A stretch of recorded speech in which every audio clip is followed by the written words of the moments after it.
Hello everyone, welcome to Nazia forum. ಇವತ್ತು ನಾನು ಶಿಶು ಮನೋವಿಜ್ಞಾನ child development ಮತ್ತು ಪೆಡಾಗಜಿ TET ಪೇಪರ್ 1 ಮತ್ತು ಪೇಪರ್ 2ನಲ್ಲಿ ಉಪಯೋಗಕ್ಕೆ ಬರುವಂಥ MCQಗಳನ್ನು ತಂದಿದ್ದೀನಿ.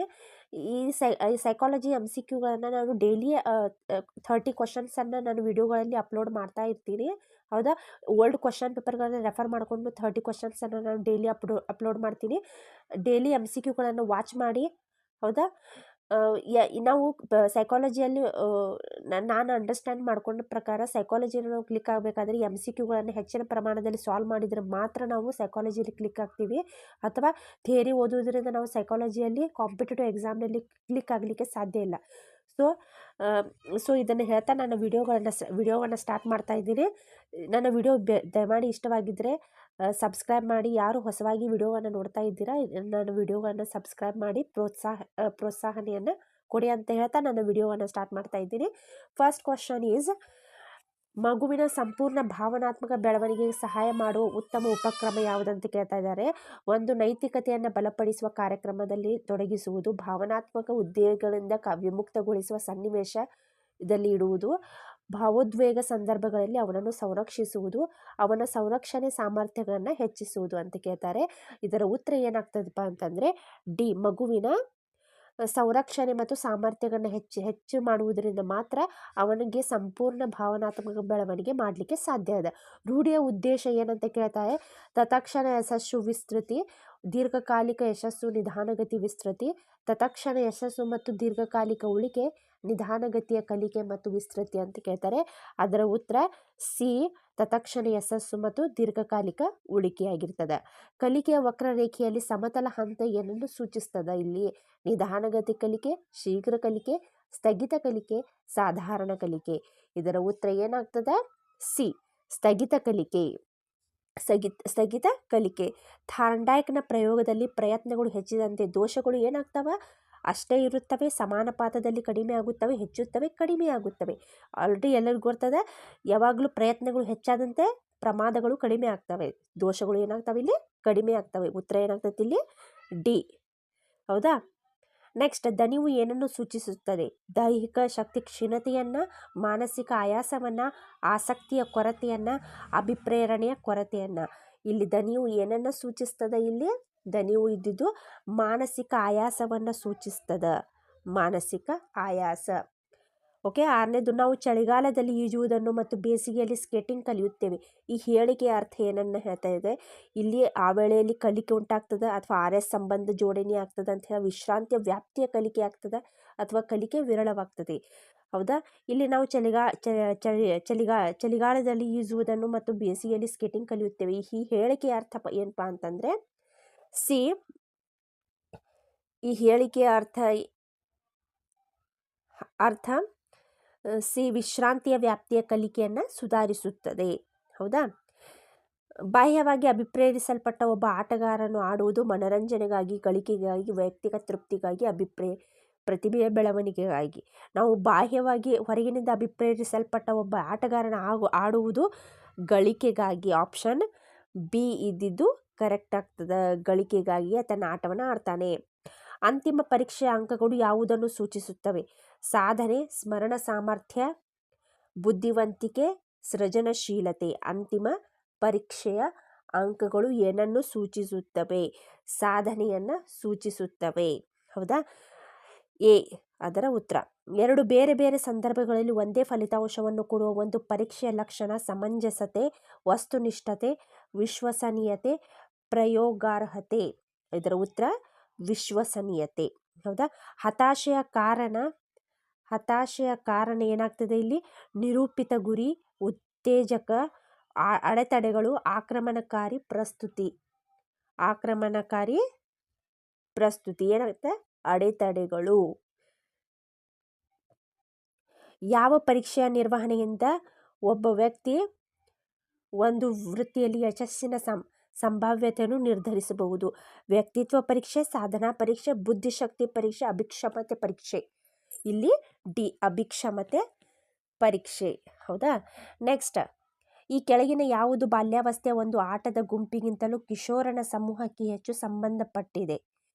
ಬಾಲ್ಯಾವಸ್ಥೆ ಒಂದು ಆಟಗಾರನ ಗುಂಪಿಗಿಂತಲೂ ಕಿಶೋರರ ಸಮೂಹಕ್ಕೆ ಹೆಚ್ಚು ಸಂಬಂಧಿಸಿದ್ದು. ಏನಪ್ಪ ಅಂತಂದರೆ ಸಮೂಹ ವಿಧೇಯತೆಯ ಬಲಿಷ್ಠ ಭಾವನೆ. ಸಮೂಹ ವಿಧೇಯತೆಯ ಬಲಿಷ್ಠ ಭಾವನೆ. ಎ, ಅತಿಕ್ರಮಣ ಪ್ರವೃತ್ತಿ ಮಗುವಿನ ಒಂದು ಲಕ್ಷಣ. ಚಟುವಟಿಕೆಗಳಲ್ಲಿ ಭಾಗವಹಿಸುವ ಉಪೇಕ್ಷೆ, ಉಗುರುಗಳನ್ನು ಕಡಿಯುವುದು, ಅಧಿಕಾರವನ್ನು ಪ್ರತಿರೋಧಿಸುವುದು, ಮೆಚ್ಚಿಸುವುದಕ್ಕಾಗಿ ಅನವಶ್ಯಕ ಉತ್ಸಾಹ ತೋರಿಸುವುದು. ಇಲ್ಲಿ 13ನೇ ಉತ್ತರ ಏನಾಗ್ತದೆ? ಇಲ್ಲಿ ಉತ್ತರ ಸಿ. ಮಾನಸಿಕ ವಯಸ್ಸು 16 ವರ್ಷಗಳಿದ್ದು ಭೌತಿಕ ವಯಸ್ಸು 14 ವರ್ಷಗಳಾಗಿರುವ ವಿದ್ಯಾರ್ಥಿಯ ಬುದ್ಧಿಶಕ್ತಿಯ ಗುಣಾಂಶ IQ ಎಷ್ಟಾಗಿರ್ತದೆ? ಇಲ್ಲಿ ನೀವು ಕ್ಯಾಲ್ಕುಲೇಷನ್ ಮಾಡಬಹುದು. ಇದಕ್ಕಾಗಿ ಒಂದು ವಿಡಿಯೋನ ಮಾಡ್ತೀನಿ. IQ ಕ್ಯಾಲ್ಕುಲೇಷನ್ ಒಂದು ಲೆಕ್ಕ ಬಂದೇ ಬರುತ್ತೆ ಎಕ್ಸಾಮಿನೇಷನ್ನಲ್ಲಿ. ಸೊ ಇದನ್ನು ಕಲಿತಿರಬೇಕು ನೀವು. ಸೊ ಉತ್ತರ ಏನಾಗ್ತೈತಿ ಇಲ್ಲಿ? ಬಿ, 114. 8 ವರ್ಷಗಳ ಮಾನಸಿಕ ವಯಸ್ಸನ್ನು ಹೊಂದಿರುವ 5 ವರ್ಷ ವಯಸ್ಸಿನ ಎ ಎಂಬ ಬಾಲಕವು 6 ವರ್ಷಗಳ ಮಾನಸಿಕ ವಯಸ್ಸನ್ನು ಹೊಂದಿರುವ 4 ವರ್ಷ ವಯಸ್ಸಿನ ಬಿ ವರ್ಗ ಮಗುವು ಇದ್ದರೆ ಇವರಲ್ಲಿ ಎಗಿಂತ ಬಿ ಅತ್ಯಧಿಕ ಬುದ್ಧಿಶಕ್ತಿ ಉಳ್ಳವನು. ಇಬ್ಬರು ಸರಾಸರಿ ಬುದ್ಧಿಶಕ್ತಿ, ಇಬ್ಬರು ಬುದ್ಧಿಶಕ್ತಿ ಬೇರೆ ಬೇರೆ ಆಗಿರ್ತದೆ, ಒಂದೇ ಆಗಿದೆ, ಅಥವಾ ಅತ್ಯಂತ ಬುದ್ಧಿ ಉಳ್ಳವರು, ಇಬ್ಬರು ಅತ್ಯಂತ ಬುದ್ಧಿ ಉಳ್ಳವರು. ಇದರ ಉತ್ತರ ಏನಾಗ್ತೈತಪ್ಪ ಅಂತಂದರೆ ಡಿ, ಇಬ್ಬರು ಅತ್ಯಂತ ಬುದ್ಧಿವನ್ನು ಉಳ್ಳವರು. ಹೌದಾ? ನೆಕ್ಸ್ಟ್, ಕೆಳಗಿನ ಯಾವುದು ಒಂದು ಸಮೂಹಕ್ಕೆ ಮಹತ್ವದ ಕಲಿಕೆಯನ್ನು ಉಂಟು ಮಾಡುವುದಿಲ್ಲ? ಸಹಪಾಠಿಗಳಿಗಿಂತ ಕೆಲವೇ ವರ್ಷಗಳ ಹೆಚ್ಚಿನ ವಯಸ್ಸಿನ ವ್ಯಕ್ತಿಗಿಂತ ವ್ಯಾಸಂಗ ಮಾಡುವುದು, ಸಮೂಹದ ಇತರ ಸದಸ್ಯರಿಂದ ವರ್ತನೆಗಳನ್ನು ನಿಯಂತ್ರಿಸುವುದು, ಧ್ಯೇಯವನ್ನು ತಲುಪುವ ಸ್ವತಃ ತಾವೇ ಪುರಸ್ಕರಿಸಿಕೊಳ್ಳುವುದು, ಸಮೂಹದ ಸದಸ್ಯರಿಗೆ ಬೇರೊಬ್ಬ ಹಿರಿಯನಿಂದ ವ್ಯಾಸಂಗ ಮಾಡಿಸುವುದು. ಯಾವುದು ಒಂದು ಸಮೂಹದಲ್ಲಿ ಮಹತ್ವದ ಕಲಿಕೆಯನ್ನು ಉಂಟು ಮಾಡುವುದಿಲ್ಲ ಅಂತ ಕೇಳ್ತಾರೆ. ಯಾವುದು ಉಂಟು ಮಾಡುವುದಿಲ್ಲ? ಇಲ್ಲಿ ಡಿ ಏನಿದೆ? ಸಮೂಹ ಸದಸ್ಯರಿಗೆ ಬೇರೊಬ್ಬ ಹಿರಿಯನಿಂದ ವ್ಯಾಸಂಗ ಮಾಡಿಸುವುದು. Option D. ಈ ಕೆಳಗಿನ ಹೇಳಿಕೆಗಳಲ್ಲಿ ಯಾವುದು ಸರಿ? ಬುದ್ಧಿವಂತ ವಿದ್ಯಾರ್ಥಿಗಳು ತಮ್ಮ ಸಹಪಾಠಿಗಳಿಗಿಂತ ಉತ್ತಮ ಸ್ವೀಕೃತವಾಗುತ್ತಾರೆ. ವೈಯಕ್ತಿಕ ಭಿನ್ನತೆಗಳನ್ನು ಉಂಟು ಮಾಡುವಲ್ಲಿ ಅನುವಂಶತೆ ಪ್ರಮುಖ ಪಾತ್ರ ವಹಿಸುತ್ತದೆ. ಶಿಕ್ಷೆಗಳ ಮೂಲಕ ಅನಪೇಕ್ಷಿತ ವರ್ತನೆಯನ್ನು ಪರಿಣಾಮಕಾರಿಯಾಗಿ ನಿವಾರಿಸಬಹುದು. ಎಲ್ಲ ಬುದ್ಧಿವಂತ ಜನರು ಸೃಜನಶೀಲರು. ಯಾವುದು ಸರಿ ಹೇಳಿಕೆ ಅಂತ ಕೇಳ್ತಾ ಇದ್ದಾರೆ. ಇಲ್ಲಿ ಕ್ವಶನ್ ನಂಬರ್ 17ರಲ್ಲಿ ಬಿ ಇದ್ದಿದ್ದು ಸರಿಯಾದ ಉತ್ತರ. ಏನಿದೆ? ವೈಯಕ್ತಿಕ ಭಿನ್ನತೆಗಳನ್ನು ಉಂಟು ಮಾಡುವಲ್ಲಿ ಅನುವಂಶತೆ ಪ್ರಮುಖ ಪಾತ್ರವನ್ನು ವಹಿಸುತ್ತದೆ. ಬಿ ಇದು ಸರಿಯಾದ ಉತ್ತರ. ಒಂದು ಸಮೂಹ ಗುಣಲಕ್ಷಣಗಳನ್ನು ಕೆಳಗಿನ ಯಾವುದು ಸೂಚಿಸುತ್ತದೆ? ಧ್ಯೇಯ ನಿಗದಿಪಡಿಸುವಿಕೆ, ಸಮೂಹದ ಮಾನಕಗಳಿಗೆ ವಿಧೇಯತೆ, ಶ್ರೇಣೀಕೃತ ಸಂರಚನೆ, ವೈಯಕ್ತಿಕ ಅಹಂ, ಸಾಮೂಹಿಕ ಸಮಸ್ಯಾ ನಿವಾರಣೆ, ಪ್ರೌಢ ಮಾನಕಗಳ ಉಲ್ಲಂಘನೆ ಮತ್ತು ಸಮಸ್ಯಾ ನಿವಾರಣೆ, ಸ್ವಸಹಾಯ, ಪರಸ್ಪರ ಸ್ನೇಹಪರತೆ, ಸಾಮೂಹಿಕ ಸಮಸ್ಯಾ ನಿವಾರಣೆ. ಇಲ್ಲಿ 18ರಲ್ಲಿ ಎ ಇದ್ದಿದ್ದು ಸರಿಯಾದ ಉತ್ತರ. ಎ ಧ್ಯೇಯ ನಿಗದಿಪಡಿಸುವಿಕೆ, ಸಮೂಹ ಮಾನಕಗಳಿಗೆ ವಿಧೇಯಕ, ಶ್ರೇಣೀಕೃತ ಸಂರಚನೆ.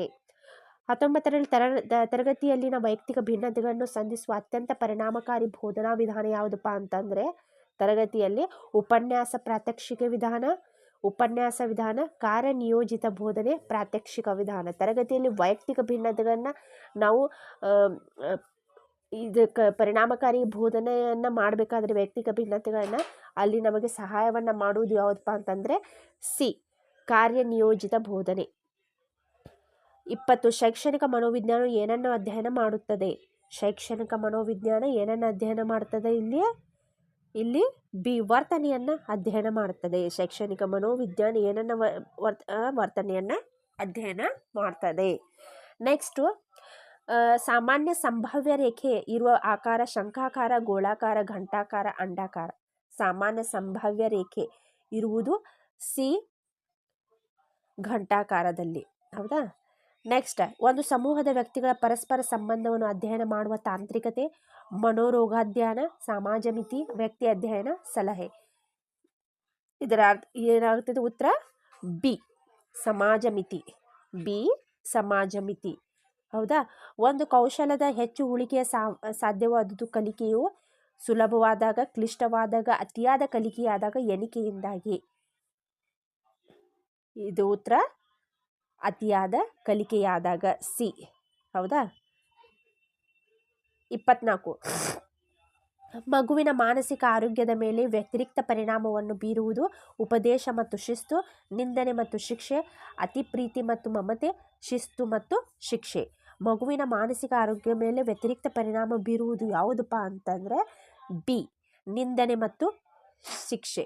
ನಿಂದನೆ ಮತ್ತು ಶಿಕ್ಷೆ.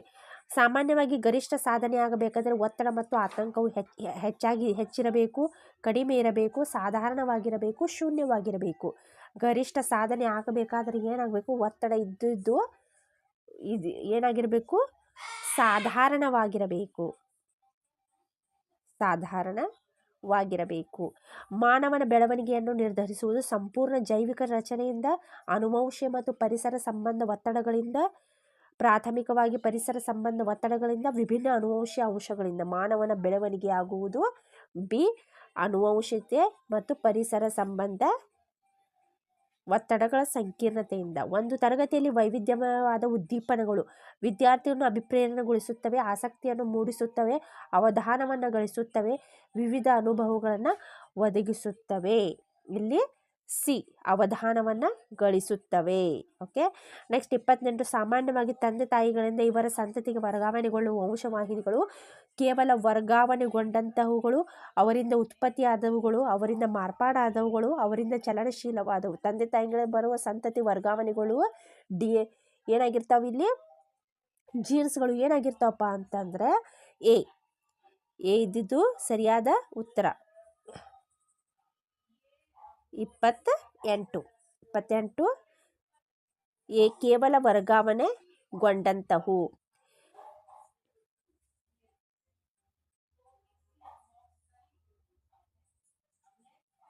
ನೆಕ್ಸ್ಟ್ 29. ಒಂದು ಪಂದ್ಯದಲ್ಲಿ ಗುಂಪು ಒಂದಾಗುವಿಕೆ ಈ ಕೆಳಗಿನ ಯಾವುದಕ್ಕೆ ಸಹಾಯವಾಗುತ್ತದೆ? ತಂಡದ ಜಯಕ್ಕೆ, ಮುಂದಾಳತ್ವಕ್ಕೆ, ಆಕ್ರಮಣ ಮನೋಭಾವಕ್ಕೆ, ಉದ್ವೇಗಕ್ಕೆ. ಯಾವುದಕ್ಕೆ ಸಹಾಯ ಮಾಡ್ತದೆ ಅಂತ ಕೇಳ್ತಾರೆ 29ರಲ್ಲಿ. ಹೌದಾ? ಅದರಲ್ಲಿ ಎ ಇದ್ದಿದ್ದು ಸರಿಯಾದ, ತಂಡದ ಜಯಕ್ಕೆ. ಹೌದಾ? ನೆಕ್ಸ್ಟ್ ಯಶಸ್ಸು ಉತ್ತರಾಧಿಕಾರಿ. ಈ ಹೇಳಿಕೆಯನ್ನು ವಿವರಿಸುವ ನಿಯಮ. ಒಂದೇ ಎಂಬ ಭಾವನೆಯ ನಿಯಮ, ಪರಿಣಾಮಾತ್ಮಕ ನಿಯಮ ಅಥವಾ ಉದ್ವೇಗ ನಿಯಮ. ಸೊ ಇಲ್ಲಿ ಒಂದು ಸ್ವಲ್ಪ ಕಟ್ಟಾಗಿದೆ. ಸೊ ಇದರ ಉತ್ತರ ಏನಾಗ್ತದಪ್ಪ ಅಂತಂದರೆ ಇಲ್ಲಿ ಇದು ಪರಿಣಾಮಾತ್ಮಕ ನಿಯಮ. ಬಿ, ಪರಿಮಾಣಾತ್ಮಕ ನಿಯಮ. ನೆಕ್ಸ್ಟ್, ಬುದ್ಧಿಶಕ್ತಿಯ ಬೆಳವಣಿಗೆ ಪ್ರಮಾಣವು ಅತ್ಯಂತ ವೇಗವಾಗಿರುವ ಯಾವ ಹಂತದಲ್ಲಿ? ಶೈಶವಾವಸ್ಥೆ, ಪ್ರೌಢಾವಸ್ಥೆ, ಕಿಶೋರಾವಸ್ಥೆ ಮತ್ತು ಬಾಲ್ಯಾವಸ್ಥೆ. ಯಾವುದರಲ್ಲಿ ಹೆಚ್ಚಾಗಿರ್ತದೆ? ಡಿ, ಬಾಲ್ಯಾವಸ್ಥೆಯಲ್ಲಿ ಹೆಚ್ಚಿನ ಪ್ರಮಾಣದಲ್ಲಿ ಕಾಣ್ತೀವಿ. ಪಾವ್ಲೋವ್ನ ಪ್ರಯೋಗದಲ್ಲಿ ಗಂಟೆಯ ಶಬ್ದಕ್ಕೆ ನಾಯಿಯಿಂದ ಬರುವ ಪ್ರತಿಕ್ರಿಯೆಯು ಅಂತಃಪ್ರೇರಣೆ, ಸ್ವಾಭಾವಿಕ, ಅನುಬಂಧಿತ, ತತ್ಕ್ಷಣ. ಪಾವ್ಲೋವ್ದಿಂದ ಬರುವಂಥದ್ದು ಒಂದು ಗಂಟೆಯ ಶಬ್ದಕ್ಕೆ ನಾಯಿಯಿಂದ ಬರೋ ಪ್ರತಿಕ್ರಿಯೆ ಏನಾಗಿರ್ತೈತಪ್ಪ ಅಂತಂದರೆ ಅನುಬಂಧಿತ ಕಲಿಕೆಯಾಗಿರ್ತದೆ. ಮಗುವಿನ ಲಿಂಗ ನಿರ್ಧಾರವಾಗುವ ತಾಯಿಯ ವರ್ಣತಂತುಗಳಿಂದ, ತಂದೆಯ ವರ್ಣತಂತುಗಳಿಂದ, ನೈಜ ಅಕಸ್ಮಾತ್ ತಂದೆ ತಾಯಿ ವರ್ಣತಂತುಗಳಿಂದ. ಇಲ್ಲಿ ಉತ್ತರ ಏನಾಗ್ತದೆ? ಬಿ, ತಂದೆಯ ವರ್ಣತಂತುಗಳಿಂದ ಮಾತ್ರ ಮಗುವಿನ ಲಿಂಗ ಇದ್ದುದು ನಿರ್ಧಾರವಾಗ್ತದೆ. ಯಾಕಂದರೆ ತಾಯಿಯಲ್ಲಿ XX ಅನ್ನು ಕಾಣ್ತೀವಿ ನಾವು. ಹೌದಾ? ಹೆಣ್ಣು ವರ್ಣತಂತುಗಳು ಇರ್ತಾವೆ, ತಂದೆಯಲ್ಲಿ XY ಇರ್ತಾವೆ. ಹೌದಾ? ಸೊ ತಂದೆಯ ವರ್ಣತಂತುಗಳಿಂದ ಮಾತ್ರ ಮಗುವಿನ ಲಿಂಗ ಇದ್ದುದು ನಿರ್ಧಾರವಾಗ್ತದೆ. ಹೌದಾ?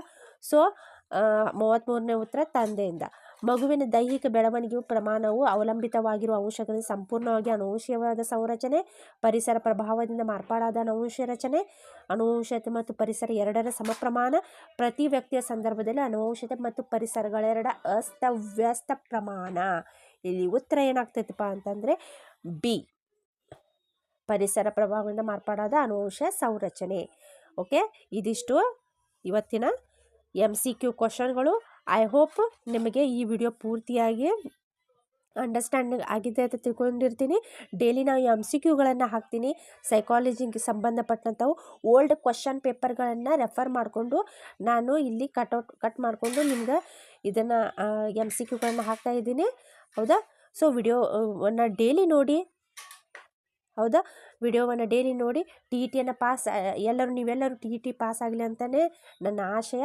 ಸೊ ಅಂತ ಹೇಳ್ತಾ ನನ್ನ ವಿಡಿಯೋವನ್ನು ಇಲ್ಲಿ ಮುಗಿಸ್ತಾ ಇದ್ದೀನಿ. ಏನಾದರೂ ನಿಮಗೆ ಕಮೆಂಟ್ ಮಾಡೋದಿದ್ರೆ ಕಮೆಂಟ್ ಮಾಡಬಹುದು ಮತ್ತು ಸಬ್ಸ್ಕ್ರೈಬ್ ಮಾಡಿ ಅಂತ ಹೇಳ್ತಾ ವಿಡಿಯೋವನ್ನು ಮುಗಿಸ್ತಾ ಇದ್ದೀನಿ. ಧನ್ಯವಾದಗಳು.